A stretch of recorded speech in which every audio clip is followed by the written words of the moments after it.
I do like visualization as an exercise. To build confidence in trade ideas and execution, do you have or do you do any similar exercise to build confidence, trade ideas, and execution? Yeah.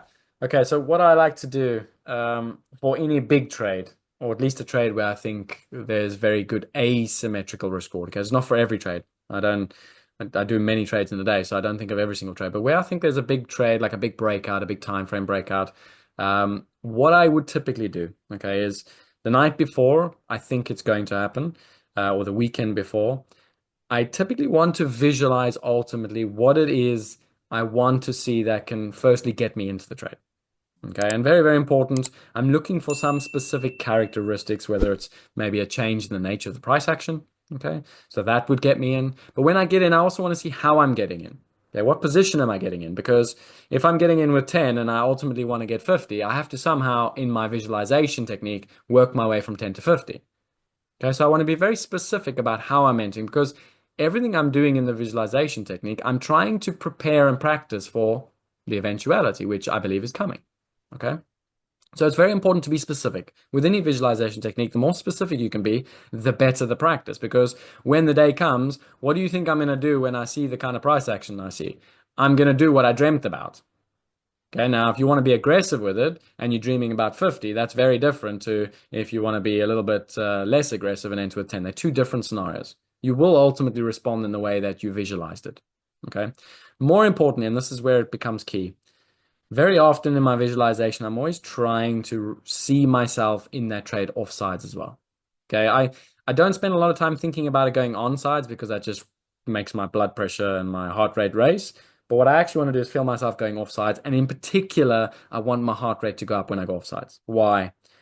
Because what's going to happen when you have a big position on and you're in a real trade and there's real money on the line? Your heart rate's going to go up. Okay. The natural body response is cortisol spikes the blood, and that puts your blood pressure up and your heart rate rallies. Okay. So the point is the more real you can make the experience feel, when D-Day comes, fine, your heart rate's still going to spike, you're still going to release cortisol, but you've already been through that experience. Okay, so you are going to get that heart rate down quicker, a lot quicker, and you are going to get back to a more neutral level a lot faster. Okay, and that's what visualization is all about, by the way. It's you are enabling yourself to respond in a certain way that you've already thought about, rather than in the way that your body says you should respond. Yeah, that's why we do visualization. And then, yeah, look, I typically focus on the downside because for me, that's the hard part. Okay, I've never struggled sitting in a trade. I've always struggled actually sitting in a big position and not getting out before it starts to do what I think it should do. Okay, some traders see themselves railing it all the way and taking it all the way to that target. Fine, I can see logic in that.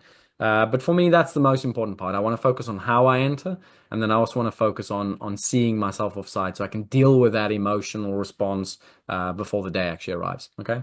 And then yeah, like I said, when the day does come or the trade does come, it's quite fun to relive that moment a second time. It's quite fun to actually think about, oh, this is how I dreamt about it. This is how I actually executed it.